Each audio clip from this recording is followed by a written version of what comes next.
Hi, everybody, and welcome to the Office Hours Tuesday Focus. This is date tag 260310, and tonight, developer Michael Forrest is joining us all the way from Edinburgh, Scotland, where it is the middle of the night, to help us understand the software and web tools suite he's developed and that he refers to as storytelling tools for live streaming and really for anyone who needs to organize their ideas into compelling live presentations. These include CueCam and BeatSheets, Shoot, and Video Pencil. Also with us tonight, our Office Hours panelists John Idelson, Dave Troutman, plus our question reader, as always, Cindy Drozda. So, before we get into Michael's presentation, let me remind you this is a Q&A show. So if you want to post questions for Michael, let me pop up the QR code. The QR code allows you to literally shoot that with your phone or anything, or you can simply type in askofficehours.global, and your questions will come into the queue. The folks in the back end will look at them and get them right in the show. So that's how you get your questions into today's show. That said, it is time to dive in. So, Michael, welcome to Office Hours. Hello, thank you so much for having me back on again. It's been ages. And as you said, yeah, it's 1 a.m., so hopefully I can keep the energy level up. We truly Um, appreciate your staying up late for us so we can learn a little bit about all the stuff you've been working as. Can you tell us a little bit about your background for those who might not know what got you interested in software development in the first place? my background, I mean, I always wanted to be a musician, and then I had to take a day job, and my day job was programmer. So I've been doing that for 30 years or so. And just I sort of quit contracting and working for other people a few years ago, and ever since then, I had a camera app, I made Video Pencil, and I've just been sort of lucky enough to be able to design and build my own software full time because there's just enough people out there that are interested in it. So a very technical background, but sort of coming from a bit more of a sort of like artistic direction, I suppose, in some ways. I'm fascinated because I think I heard about you first through the Video Pencil app, but now I see you've got a variety of things. Can you tell us a little bit about the suite of tools overall and why you developed them, what problems they're designed to kind of help people solve? The first one was a camera app because I couldn't. It was 2015. I couldn't find a way to easily use my phone as a webcam. I was starting. I was in this little studio flat living in Berlin on my own, and I'd sort of moved out there to try and play a lot of live shows. And there's a limit to how much you can go out and play live. But then I discovered Twitch, and I thought I'll try live streaming on Twitch. And so I started doing that every night for 2 hours, just improvising. And as part of that, I sort of had to learn. I was like, well, I don't want to buy a load of cameras. I've got this phone. I know how easy it is to make it just put what's on the screen on the computer. And so I just sort of built something. And because I couldn't find it on the App Store, I uploaded it. And then, like 5 years later, suddenly that app, for some reason, in 2020, got very popular. And sort of it's been ever since then, I've been just, as I talked to more people doing different things with it. So I met this teacher who was teaching in a classroom, and I thought it'd be quite cool if you could sort of draw on what you're doing there. And I thought I'll build that into Shoot, and then as a result of that, sort of it was kind of discovered, and then people said, "Oh, could you draw on something else?" And then I thought, "Well, I'll make another app that lets you draw on anything." And just it sort of like has gone from just conversations with different people wanting to just get more out of their Apple devices, I think, and just be able to do more on camera without having to sort of need a lot of complicated equipment to do it. Yeah, I think I first heard about you because everybody in office hours here was looking for something that allowed us to have a clean frame and share screens and things like that without all the cruft we had or the little red dot that everybody was annoyed by. So that's how I came to it. What are you currently most excited about? What are you spending your most of your time on these days? Well, it's the thing with Shoot. It was I was like, I'm not going to reinvent the wheel. I'm going to keep it simple. I'm going to just use some out of the box Apple framework, and that was very quick to make. Video Pencil, I was like, I better get in a bit deeper. But the last 3 years, I've been full time working on CueCam Presenter. It's coming up to version 4, probably sort of later before the middle of this year. And I've had to learn everything. I haven't been able to take any shortcuts, so it's really just consumed everything. And I have a 2-year-old toddler running Oh, around that doesn't and take needing any time attention away to. from things. Come on. No, no. Just Yeah, plenty sleep of and sleep. It's fine. well, so give us a rundown. What were you designing CueCam Presenter to? What is its brief, so to speak, in terms of the software world? Well, it sort of initially grew out of the need to connect video pencil. So I wanted to be able to use, draw on the. It was hard to explain to people how to use NDI to set up video pencil with Ecamm or something like that. And so I was just like, how hard would it be to make a virtual camera app? And then as soon as I started, as soon as I had that virtual camera and the automatic video pencil connection, it was so fertile with possibilities all of a sudden. So it'd be good to be able to share my screen through this tool rather than having to go to some other piece of software. Oh, it'd be quite good to be able to show some titles. It would quite be, and then meanwhile I had BeatSheet, which was for controlling other apps like OBS and Ecamm, so you could do a bit more of a linear thing. And just one day, it was about 3 years ago now, I thought, oh, that's the hub needs to be this thing that started off as this little camera utility.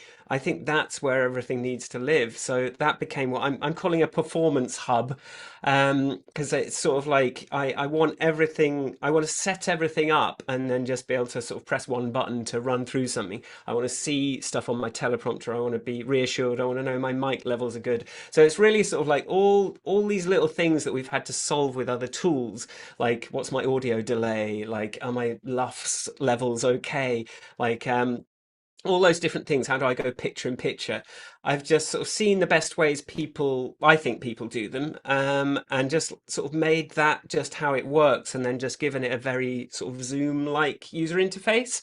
So you just kind of think about what's my main camera, what's my microphone, what am I sharing at the moment, and you're not building scenes and you're not like putting together having to learn all this complexity because like I don't think you need to. I don't think you should need to, because it sort of gets in the way of, and I think is a way of procrastinating about the real important thing here, which is the storytelling, which is what do I actually want to say on camera once I finally got it all working. So if I can sort of get people to that stage earlier, I think it's scary, but for people as well, like to suddenly not have the excuse of a load of technology in the way. But yeah, I think just being able to keep that very simple and really be focused on you being on camera as the primary thing that you're showing, which I don't think is what all, other kinds of presentation tools were really built around either. I think that's brilliant because I got to tell you, having done a lot of on-camera stuff, you get to the point where you just don't want to be annoyed and bothered by having to search up drop-down menus, and it pulls you out of the moment. So it sounds like you've built a suite that allows anybody who's driving a presentation or doing a live stream or something like that to really keep their focus on doing their job and not on the things. And in my experience, it takes a lot of work to design something that is easy to operate. Is kind of that part of what you were going for? I mean, it's the most difficult thing I've ever done in my Yeah. life. Like making this thing work. I cannot avoid low-level audio processing code. I cannot avoid like video compositing details, all this stuff that I would have rather not have had to learn how to do. Networking, how do you kind of get these devices to communicate reliably and consistently? I've had to really go super deep, but and which I like that. I like learning. I like doing something that's complicated, but I kind of enjoy that. I always have. But to do it in the service of a tool that can then look simple, that's the real kind of goal with all this, isn't it? It's just like let's let me do all that heavy lifting, let me do all that design, let me do all that kind of wiring and plumbing, and just so that you don't have to fire up audio hijack just to kind of monitor what's coming out of the video you're playing and stuff like that. Or yeah. Sounds brilliant, but we always like seeing rather than just talking about this stuff. Do you have a little demo or something you can show us a little bit about what your programs all do? Well, I can show you. Yeah, this is where I start getting nervous, but I can sort of bring up. I can bring up. I can just show you sort of the main window of CueCam. Just looks like I'll just hide this browser window for now. This is the main CueCam window. So this is sort of like this is going to give you pretty much what you would get if you were running something like OBS. You've got your mic selection, you've got your camera selection, and then if you go to share something, which is hard to show in demo mode, so I won't do this now. I'll come out. Yeah, so you can just pick something to share from the share bar down here. You've got your headphone monitoring, so you can set up which device you're monitoring on, and it kind of will be smart about what it sends to your headphones. It's not going to send your mic to your headphones by default, for example. So this is all kind of set up. We've got some built-in like a little built-in LUFS meter, but the fact that it's using LUFS metering means that this little control can be very small, and also I can put a little kind of red square around the around my teleprompter if I'm getting a bit too hot on the mic. So yeah, and then these are slots because a lot of people wanted to still have quick access to things. So you can just like any share that you've got, you can just quickly, you can even do stuff like just bring it. It doesn't quite work when I'm in demo mode, which is, you can bring something up instantly here. And so this is sort of like the core of it. And then you see it's automatically connected to the iPad. You didn't have to do anything to be able to draw on stuff. And it lets you do some remote control. If you have got your iPhone, you can fire up Shoot. That will just, we'll see that will just appear here once it's pick Mac. It wants me to pick what to connect to. So that's just gonna like this. We're doing a live demo. Let's see if that goes. I'm working on something, so there's a chance I have to tell it to do something. I wasn't totally prepared to show That's that, but let okay. me just show you sort of. I just want to give people kind of a general idea. It is a Yeah. presentation software. Is it So aimed at individuals who want to do individual presentation? How much is scaling in there? Can you do a couple of friends doing a little talk show or something like that? What are the pluses and minuses of its scalability? the the key is it's designed around an individual being able to Okay, present good. something without having, yeah, so it's really like all comes down to that solo presenter. So if you're part of a panel or something, I think you can have this as your master feed. That's kind of how I use it when I start doing interviews and stuff like that with multiple people. This is my main camera. I don't have to have a load of scenes in another piece of software. I just kind of have my run of things I'm showing. By the way, I should show you, that's kind of the live camera window, but the the sort of storytelling meat kind of comes in when you create a script. So now I can sort of say, okay, I'm going to put, it's this sort of markdown driven approach, but I'm sort of starting from what I'm writing and able to just kind of say everything that's going to go into the teleprompter. And then when it comes to sort of showing it, that's now that's all just going to be handled with one button. So if I were to kind of show you this, it would sort of be quite a kind of slick little what is CueCam Presenter, That's nice. and It on my pushed you over to the teleprompter I side and can brought see my up. notes. Yeah, Yeah, nice. exactly. So all of these little transitions and then we sort of come to the next thing. It's going to sort of do all this stuff. You get the teleprompter, you get a script editor. That's weird. You can draw by the iPad. Um, the iPhone becomes a camera, screen, teleprompter. You get a virtual mic and camera. You can record and live stream. So we can see all this. I can talk about how it's self-contained and how you don't need extra hardware. You don't need this. Do you know how long I worked on those bullet points, and then I'm seeing them being weird today? Um, No, we're it's learning a supposed to lot be about it. super This is slick. great.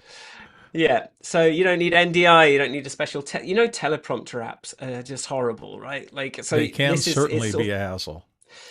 it's script first. Like you write what you're going to say. You don't need a teleprompter. You don't you can do a pretty slick presentation. If it is mostly your face, all you really need is a few bullet points, maybe show a video, maybe show a picture.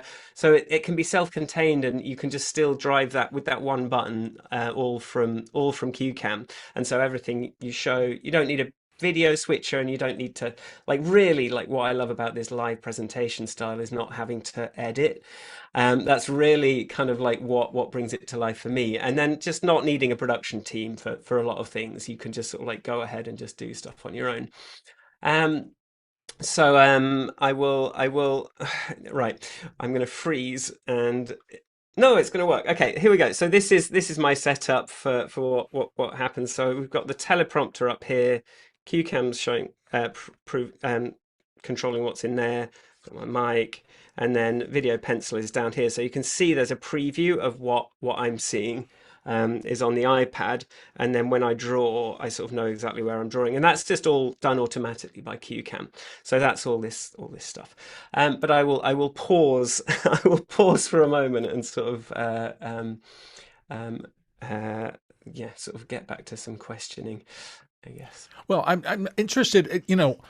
It sounds like when you started out, you didn't know what all the problems were, but then you went through developing this, and they started showing up. What was the most complex problem you had to technically solve when you were developing all this? The audio is so Audio, complicated to really? get right. Hmm. You cannot make any mistakes, and it's yeah, like if you make a mistake, you're getting clicks in the audio and you don't know why. And so that, and also Ah, being able to connect to different devices at the same time and route the audio into different places.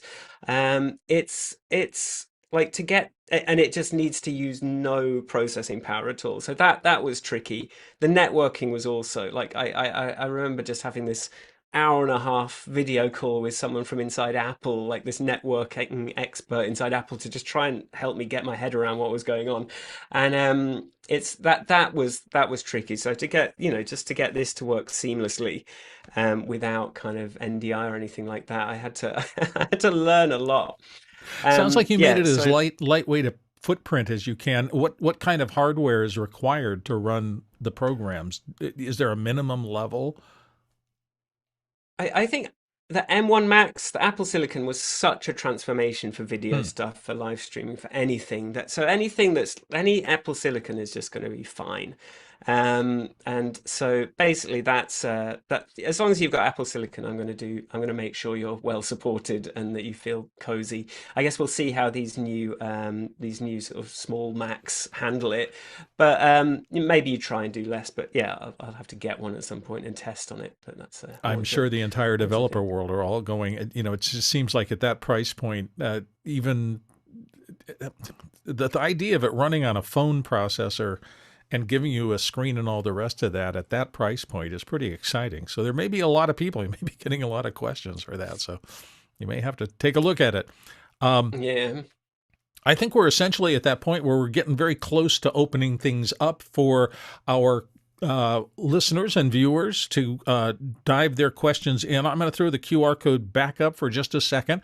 Anybody who has questions for Michael about what's going on, we've got a little group of them already showing up, and actually more than a little group. So people are asking questions about this. If you have one, use that QR code, shoot it, or type into any web browser, askofficehours.global, and you can get your questions into the queue. All right, all that said, I think I'm going to toss it to our friend Cindy Drozda to read the first question of the evening. Cindy, what have we got? Starting us off tonight is Tony Mobley in Noonan, Georgia, USA. What is the hardware that will be needed for the best outcome with CueCam? Yeah, I think you just a little bit covered that. You wanted anything add? Do the M series Macs do the best job? I can say something a bit more. I think any M series Mac is going to do a pretty good job. I would say if you've got one of those, then start with a microphone. And then sort of beyond that, I have always tried to make Shoot, like the camera app, support like the oldest phones possible, so that I can use these sort of cracked phones that I've got over here. But it's like with all the the networking stuff I've put in recently, that you might want to be kind of like iPhone 12 at least, before that's going to work really well. And then yeah, iPad, it works on a Video Pencil, works on a pretty basic iPad as well. I just have a 10th gen sort of basic. You don't need an iPad Pro or anything for Video Pencil. So I've tried to keep it, you know, sort of Apple Silicon friendly, and then yeah, just so whatever Apple device you've got is probably going to be all right, as long as you're not running some older Intel Mac. Looks like Cindy's hand was up for this. Cindy, did you have a question for Michael? Yeah, I'm wondering how well it works on Windows. You're talking about the Apple Silicon and everything. What about Windows users? Windows users are not on my agenda. Yeah, this is the reason I'm able to create this cross-platform, cross-device thing is because I can use the same code across the different devices. If I were to try and support Windows, that would be a whole can of worms. That would require team right straight away to do anything like that. So I'm sort of very much Apple ecosystem and with no chance of any Windows support at any point. Unless someone really decides they're going to finance and insist on it. But even then, I'm not sure I'd even go for that. Dave Troutman has a question for you too. Dave? Yeah, it's about connectivity. The pencil, of course, talks to your phone. Well, not the phone yet, but the iPad, and it doesn't talk to the Mac. So, does your iPad have to be plugged into the Mac, or does it do it over Wi-Fi or Bluetooth? How does that connect? It'll do it over Wi-Fi if it's there. It'll do it. It'll be a bit better if you plugged in over Oh, USB. I actually just got it working. There's some, I'm sort of working on a new version where it will work just over peer-to-peer without any Wi-Fi even. But then I was playing with it earlier and it was a little bit laggy compared to the mhm. normal USB connection. But if you're sort of I've sort of got this future plan of being able to. This is a tangent, but like I've just got a prototype working where you don't need the Mac. You can just have an iPhone and an iPad and sort of do a similar QCam type thing without even Yeah. needing a Mac. So that was something I wanted to work in a field with no Wi-Fi. So QCam Ooh, has to know where that's the very iPad cool. is. QCam has to know where the iPad is, and then it has to know what camera you want through it.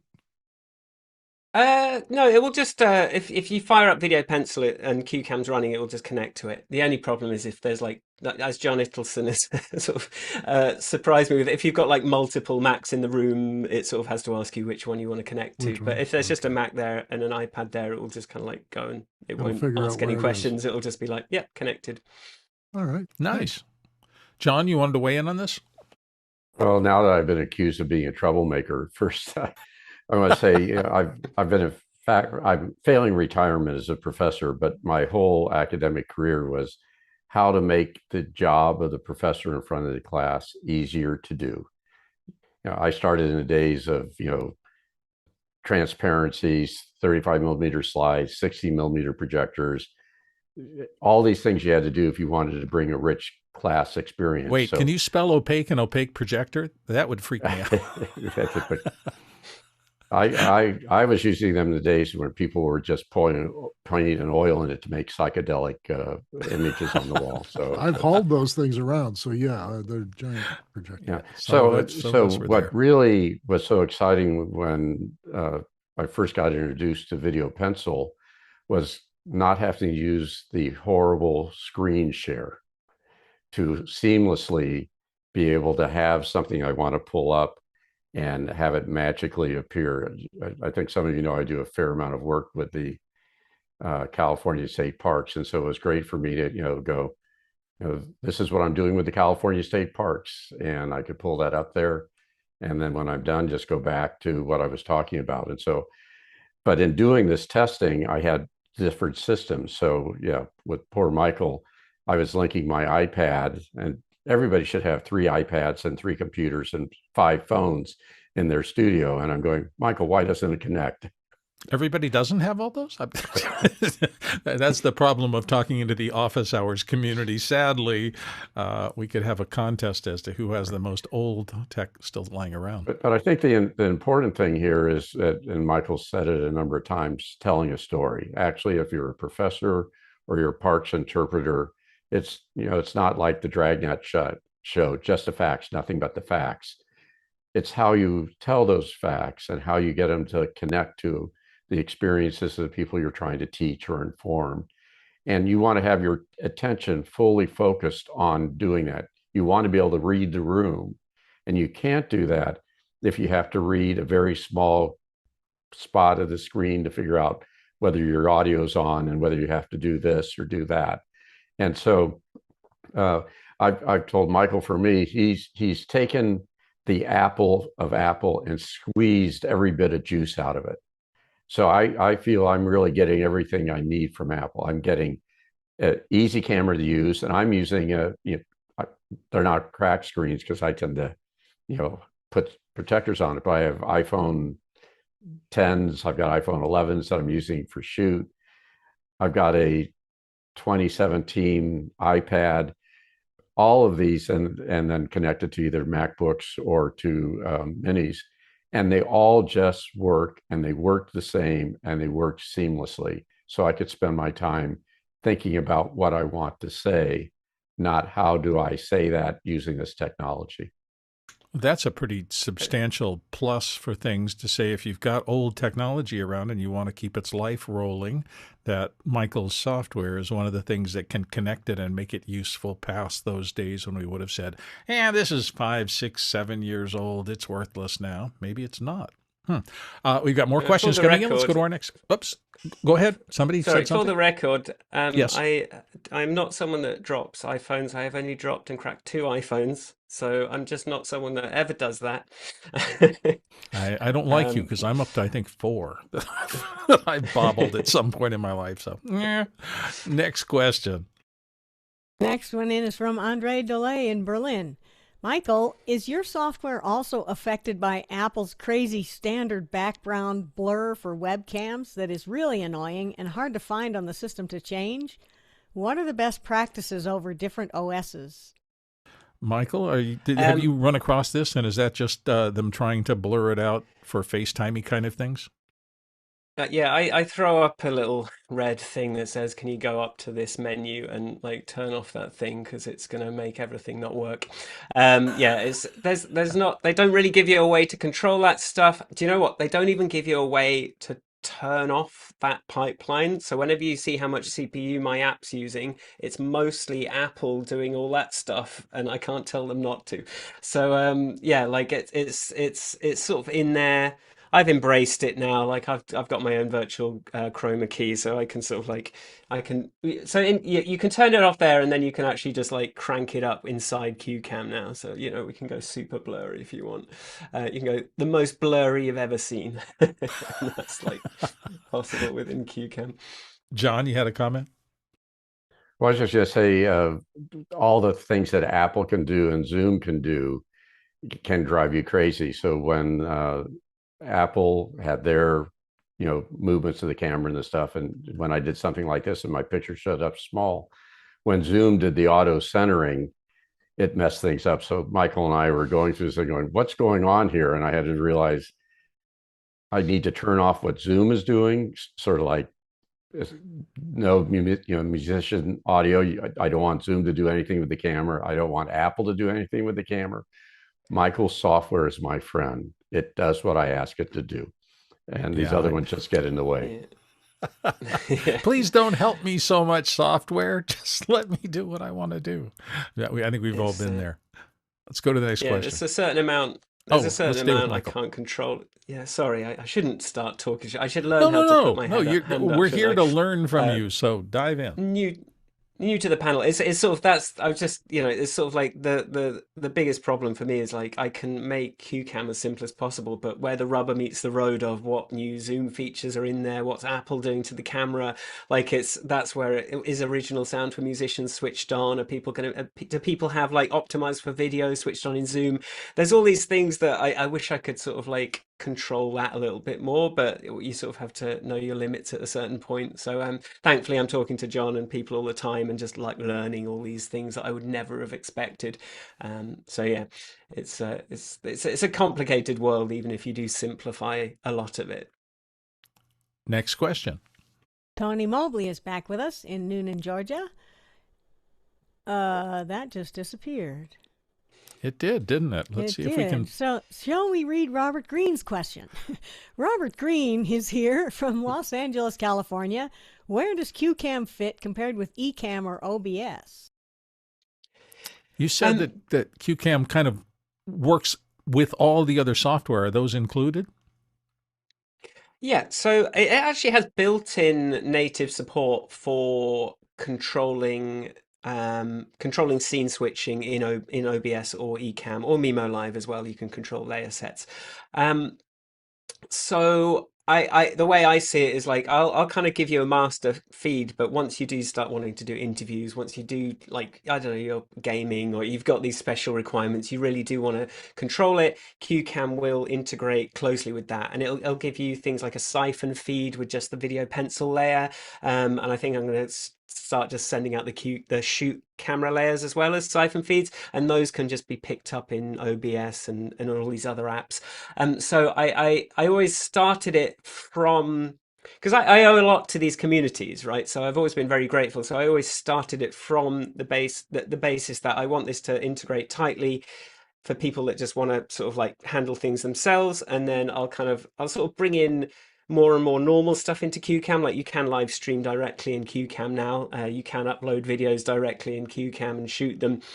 So I sort of I don't tend to fire up anything else these days, but that's mainly because if I need a feature, I just like add it to CueCam.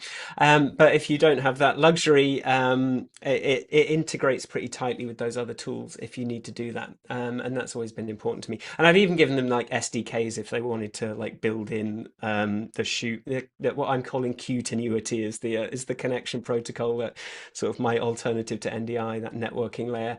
So at some point maybe they'll integrate it directly, but for now I'm sort of providing those feeds and all of those integrations from CueCam. John Idelson?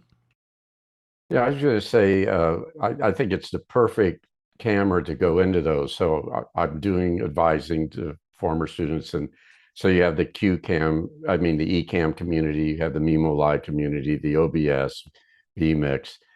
But CueCam Presenter is just a feed into that. And if you've ever been a presenter on one of those, and you have to say to them, could you put my slide up, advance my slide, or can you switch to this camera? You're turning the control over to them, and it should be they're using it, they're producing a show. But with CueCam, if I want to pull up a video, I could pull it up. I don't have to ask them to do it. If I want to mix the audio between what I'm saying and what I'm showing, because as a professor, I might be showing a video, letting it talk, and then I want to turn the volume down and speak and then say something else. I can do that in CueCam Presenter on my own without needing to talk to the production crew that says, when we get to this part of the video, turn the volume down. So I think CueCam is the perfect device to go into these other systems if you're a power user and you want to have more control over how you tell your story. Fascinating. And, you know, when you say CueCam is for storytelling rather than switching per se, I'm kind of interested, Michael, in your process. Let's say you have a presentation to give, or you're going to speak in front of a group. What is your workflow process like? Where do you start in terms of figuring out what the story you want to tell is, and then how do you start translating that for the tools inside CueCam? Do you start in a particular flow, or does it depend? Are you free-forming, or what do you normally go through? I really believe that this all starts with writing, right? I really believe that like typing and like collecting ideas in a notepad or something and starting from that text is the best way to approach all this stuff. So I mean, if it's like a formula, so you know, my app labs a pretty established formula now. So I mean, I can go into a lot of process here, but what I'll show you is sort of a script for one of my app labs. So I'll have this template that I've sort of like refined over the years, and it'll have this sort of like video loop that plays before some music will start. When I'm ready to present, I'll have what I want to say on the teleprompter. I've got a little kind of title sequence.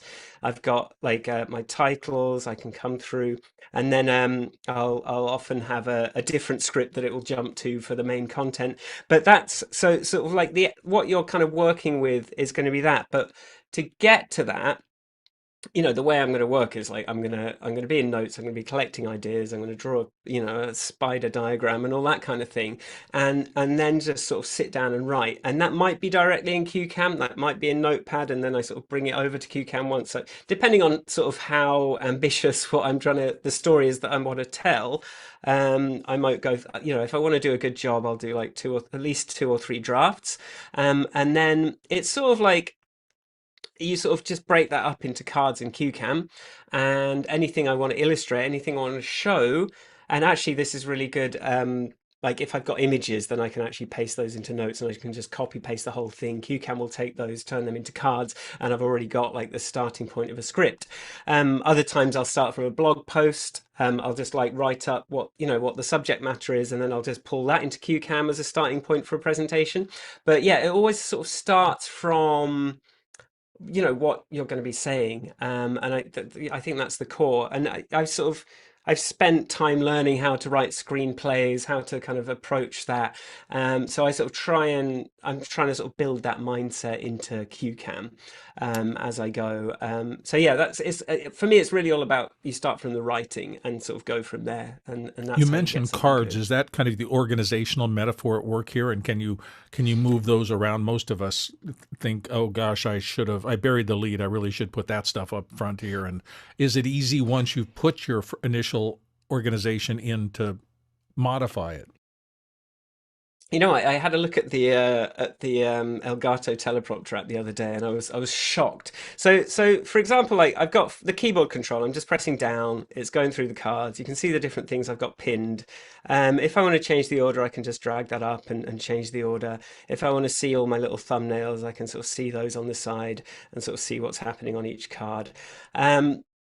And so yeah, the metaphor is so it's sort of all combines together to say this is what I want to show, this is what I want to be saying right now. And so when I press next, it's going to go to the next thing, and we're going to be talking about the next thing. So it's yeah, that card I've sort of come to as an organizational unit that I think is the best metaphor for doing this. And the only thing that I think this is like the only thing I'm thinking of changing is letting you put a lot more text on one card and having a little bit of a scroll by paragraph mechanism, because I find a lot of people kind of sometimes you might have one picture that you want to show for ages. But another thing that is really powerful with CueCam is you can bring in a longer video clip and then sort of go to the sort of have a card, but then you can split it across multiple cards. And so now I can be talking about, I can see what I want to say about this particular part of the video.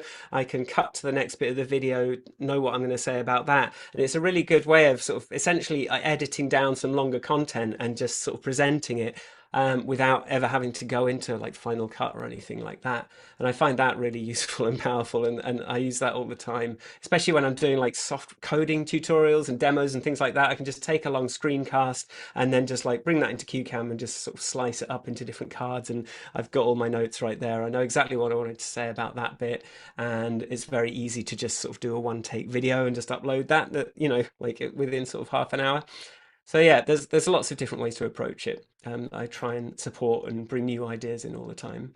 Yeah, you mentioned in the material that I saw smart cue cards. Is that what you're talking about, or is that a different Yeah, that's what they are. So they're cue cards that it goes into your teleprompter. You can see what to say, but also you can attach not just images and videos. You can also attach like I'm going to switch to a different Ecamm scene, or I'm going to trigger an OSC message, or I'm going to call a deep link in another app, or like I'm going to jump to this line of code in Xcode. I've got all sorts of little things like that. I'm going to go into presentation mode, go into demo mode. I'm going to start record like things like all these kinds of different triggers, so that you can sort of like have things happen when you kind of come to the next card, and then all you're thinking about when you're presenting is pressing next and kind of going to the next thing. Robert Green has another question. Cindy, dive in. Okay, here's another question from Robert Green in Los Angeles, California. Why do you encourage people to record in one take? Why indeed? I've edited videos. I've spent a month to create like a 5-minute video, and it was good, but like sometimes you just want to show something and you want to make a video, and that's not the right approach. And I found like once I could get things in one take by sort of kludging something together in OBS, for example, or that it just.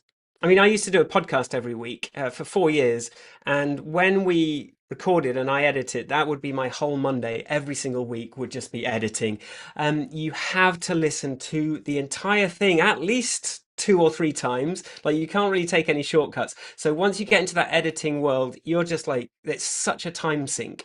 Whereas if you could just like have this performance hub and just bring in the content you want to show and just kind of communicate what you want to communicate, it doesn't need to be like a fancy YouTube video with loads of like smashing, interesting things going on and subtle things. But even like the amount of time I've spent like making in Apple Motion an arrow that does that and then lining it up with what I want it to point at. But if I can do it in the moment, I can just show the thing and I can go, yeah, this is what I'm talking about. Yeah. So I just think it saves so much time, but it also helps you develop you can either choose, if you want to be an editor, great, like learn to do that. But if you want to be a presenter, if you want to communicate, if you want to express what you want to talk about without being an editor, then you're now practicing that presentation skill.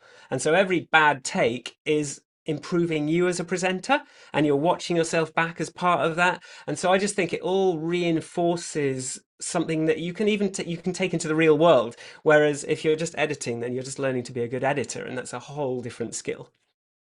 Let's go to our next question. This one is from Tony Mobley in Noonan. If you're using audio hijack and loopback, how does that work with CueCam? I would say, why would you need?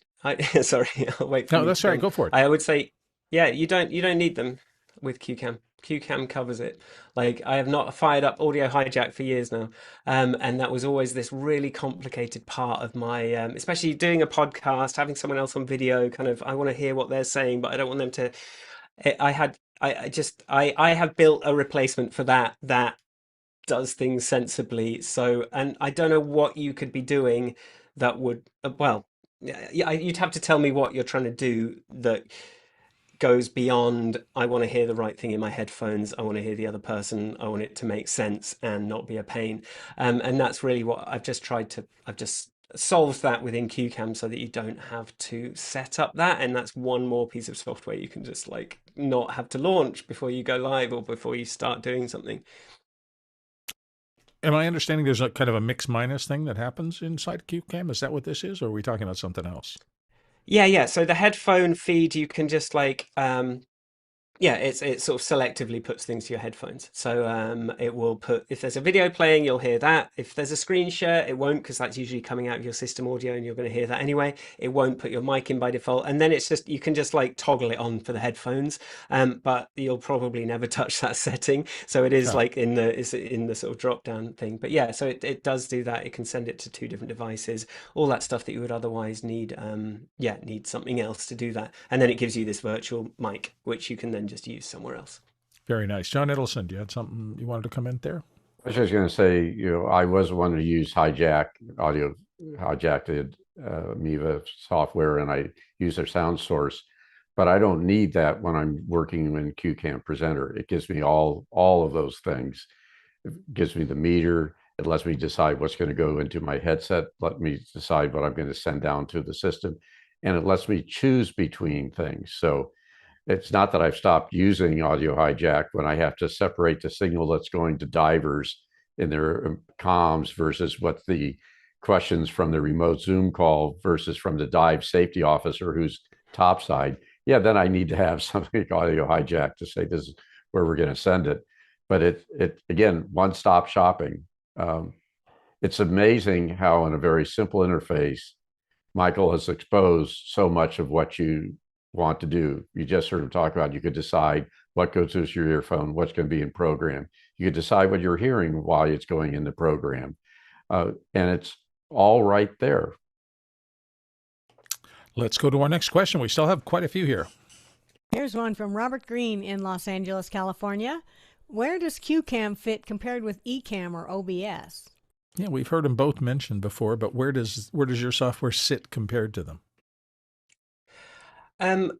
This is where that storytelling distinction really comes together. I think they're both incredibly powerful and customizable video switching tools. And I think some people need that, but I think a lot of people are kind of like taking expensive courses and learning a lot to find out how to set up something that is probably quite straightforward. And I have just sort of seen how people use those apps over the years, and I've thought, I think that's a nice way to use it. I think that's good. I think we could do this with it. Let's just bring those things that most people want to do into something that they don't have to configure, and then also and then if they do ever kind of need to jump off into a more advanced way of using it, then it will integrate tightly with those other pieces of software. And so that's always been all my thought. I'm sort of like, I'll give you really good defaults, I'll give you a really good out of the box experience, and then sort of let you run away with that if you want to with other tools. But probably a lot of the time you're not going to need anything else. Let's go to our next question. This one's from Tony Mobley in Noonan. Please tell us about your recent update. Ooh, what did you solve? Let me tell you about my recent update. I've just spent 9 months rebuilding the internals of CueCam Presenter, the whole video rendering and audio rendering pipeline. So it as you know, the way it grew over the years was quite piecemeal. I was taking different ideas, trying things out, and it was sort of getting to the point that it was quite hard to be able to change things. And I was like, am I serious? How serious? I'm very serious about this piece of software. I need it to be properly engineered. And so I've just so to you as a user, you should just see frame perfect transitions, proper, like, correct colors, things like you can adjust the LUFS levels, think like a lot more flexibility. But just there was the odd glitch, there was the odd little audio hiccup, there was the odd little video hiccup, the text aliasing was a bit weird. But I've sort of built an entirely new engine that lets me kind of like write very clear code around that, and then be able to sort of build all sorts of exciting things on that. So it was CueCam 3.3. It wasn't CueCam 4. It was the scariest thing I've ever released in my for a long time, because I know I've got a lot of people relying on this, and success with this release is it's exactly the same as it was, but like a little bit nicer. So, and I think that's gone pretty well. I'm still kind of finding the odd thing, but compared to the nightmare it could have been, it's gone pretty well. And now this means I've got all these frameworks that I can run on the iPad, run on the iPhones, and sort of start to bring some of these different features in and start to like really do some more interesting stuff. Because you've seen, like, I've got some Keynote sort of slick Apple presentation style stuff, but I want to start bringing in like some of those like YouTuber things, like let's have a stamp come on the screen, let's do some sound and images and have some more exciting transitions, and start to make these videos feel a bit more sort of go beyond like a presentation and just feel a bit more like a sort of cool video as well. And now I've got the ability to do all that kind of stuff, and it's just like, where do I start? What do I focus on? I'm not kind of like drowning in a lot of technical debt anymore. I'm not going to take a lot of time here because we've got quite a few, actually, more questions and not that much time left in the show. But I did want to mention a couple of things. Number one, officehours.global, our main website. So if you sign up to receive info there, you can find out guests coming up on the shows and kind of our plans for what's happening in the weeks to come. And also a quick reminder about donating. We are a 501c3. So if you like the content that you're seeing here every single day, something or other is on the air from the Office Hours teams. You can go to officehours.global/donate. And we are, again, as I said, a 501c3. So in most cases, consult your tax people or whatever, but it's deductible. All right, let's get back to our questions. Cindy, what's next? Coming to us through the QR code, John During in Palo Alto is asking, Michael, I note a keyboard behind you. Can you use your system to play it so we can hear it over Zoom and YouTube? What are we taking John, requests now? John, you monster. How could you? CueCam lets you add another audio input, so I think this is going to work pretty well. So I'm just going to go up to the menu. I'm going to go add audio input. I've got my Zoom L20 driver, and then you should...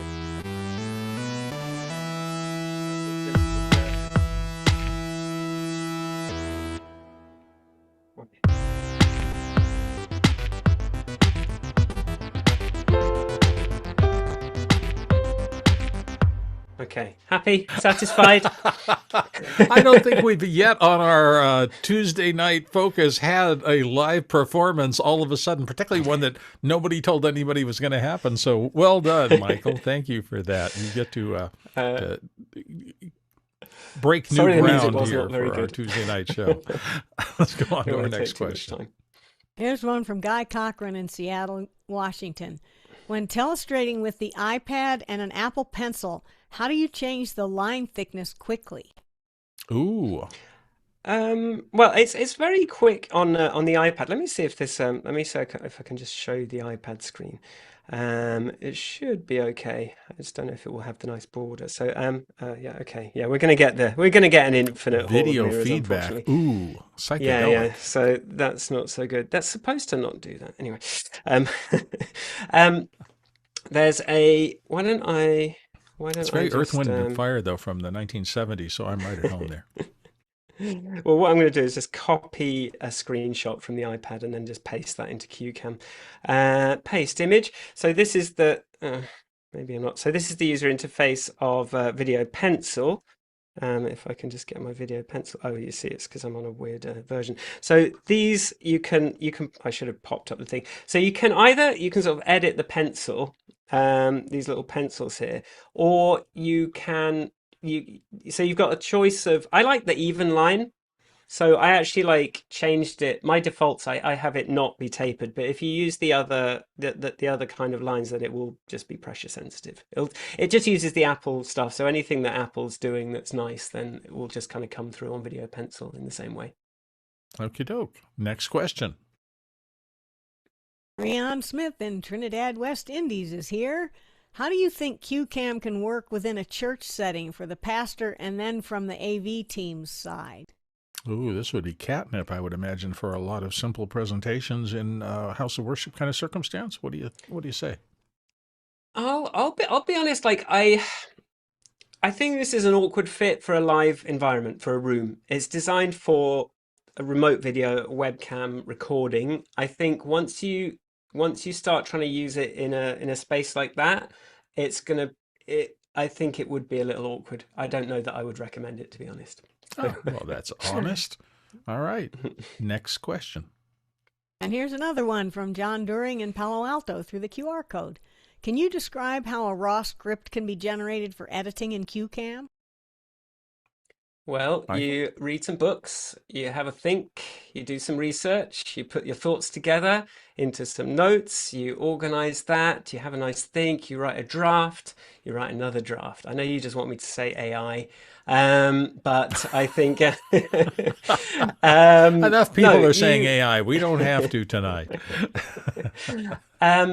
Yeah, you can. I think maybe there's something in there that the fact that CueCam is sort of is markdown essentially under the hood, which is kind of the same thing that these LLMs are using. So if you do with a little prompt, you can sort of get it to generate something in the right structure and just paste that straight into CueCam and it will give you something okay. But I would always just urge you never to generate a script with AI. I would say write a script and then maybe get some help from AI, or write down all your thoughts and then maybe get some structure from AI. But and then maybe at the end you can say, now give me this in a format that I can use in CueCam, Markdown with 2 paragraph breaks. And I'm happy to sort of if anyone else I'm happy to sort of share some of the prompt stuff that I use, because I do have a generate script button in there, but I kind of retired it to a little sub menu because I didn't think it was that important. It stopped seeming cool once I started using it and just got some pretty drab stuff. Well, there's so much discussion now of generative AI as opposed to utility AI and the things. I mean, I think everybody loves the stuff that helps you spell better and straightens your lines and all the rest of that stuff. When it comes to, you don't have to think much, just throw a bunch of prompts up and you should get something and can fool all of your friends into thinking you're a better writer than you are. Some of the people who make their living doing that are a little bit upset about that. I know a few of them. Let's go to the next question. This is our final question from Andre Delay in Berlin. Where do we find the CueCam community outside of office hours? Well, I have got a Discord. and my platform is squares.tv. So that's let's see if my iPad's being weird. Squares.tv is kind of the hub of where I'm kind of doing everything. And so there's a Discord, squares.tv/Discord. So that's squares.tv/Discord. And then if you get on my mailing list via Squares TV, so I shouldn't have deleted that instantly, should I? I should just like move it somewhere that's it's not too in the way. There's squares.tv/Discord, and if you sign up into the mailing list for Squares TV, then I do live streams pretty regularly, like at least every 2 weeks, and you'll sort of get videos and stuff that way as well. But yeah, mostly on Discord and sort of YouTube places. Dave Troutman had a thought here. Dave? Well, I had a question actually, and I didn't want to put it in, but I guess I'm asking how hard it was to make it simple. So much of what an engineer does when they go after this, you're a musician and thinking of what it is the outcome is before you get to I'm going to solve the problem. And was it really difficult to just cleave all that nonsense out of the way and have just how it works, not what? Well, you talk about dealing with content instead of connections or Yeah. details. Anyway, yeah. It's an ongoing journey, right? Like version 1 was pretty unapproachable. Version 2 was a lot easier to work with. Version 3 was a great leap forward, and I don't even like showing people version 3 anymore because like where it's going for version 4 is going to simplify so many more things. So it's just this ongoing journey of you learn, you sort of like you have conversations with people, you see how they use it, you realize, I didn't even think about that. But yeah, it's just it's a lot more difficult than just saying I'm going to stick a rectangle with a video feed in it there and let them drag it to there, right? It's like, no, you've actually got to like really understand and engage with how people want to use it and make sure that all those little weird things that they're doing don't break it. And I've got a long way to go, and I'm working very hard to try and make it better all the time. So yeah, it's hard, but it's Before kind of fun we finish as well, up, right? I want to dive into the process. If somebody decides I've seen this show, I love this software, I want to get a hold of it, what do they do? How much is it? Where is it? How do they buy it? What's the process? Well, this sounds like a good prompt for me to say I've made a discount for you.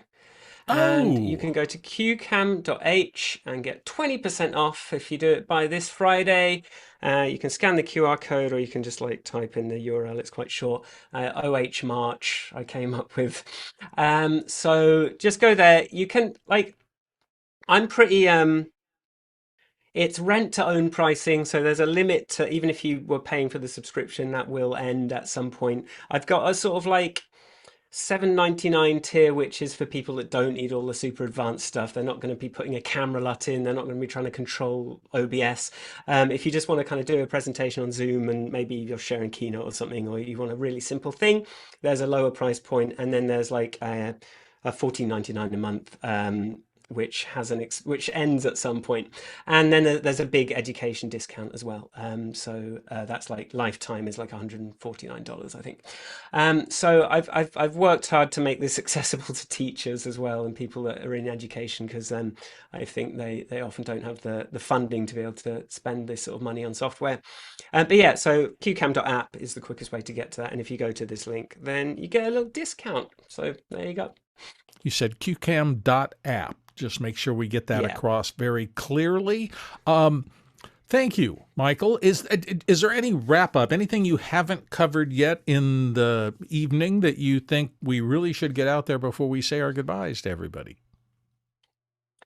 Yeah, just go and get the discount. That's what I was going to add at the end if nothing came up. Go and give it a go. You don't even have to sign up to download it. You can just like try it out and see if it fits with you. And yeah, just please, I am very available, right? I'm doing this full time, and I go out of my way to make myself available. So things might not be perfect, things might not work the way you want.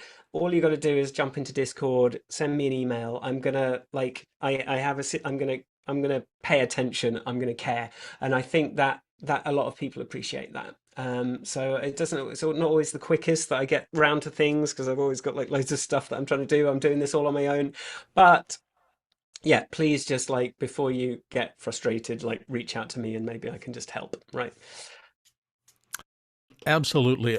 So much fun. Thank you so much for being here tonight. We've been talking to Michael Forrest from CueCam and Video Pencil and all sorts of cool things. And hopefully, as the program continues to develop, you'll come back and let us chat with you even more. It's been fun as always. Our thanks go out to everybody who helps make this show possible. Thanks to the crew and everybody who works in the back end. There are a number of people, and it's surprising how many people it takes to put this together. We do this every single day. Don't forget, it's Tuesday today. Wednesday tomorrow is traditionally audio day on our morning show. That happens at 7 a.m. And then all of our regular shows throughout the week. We traditionally close with the Tlaloc Traversal. That is, if you had gone around to talk to the people who pinged in with questions and to have Michael answer them, you would have traveled 35,000 miles tonight. That's 57,000 kilometers, and that equals 280 million bananas for scale. That's going to do it for tonight's show. Thank you all for joining us here at Office Hours. We'll see you the next time. Bye-bye.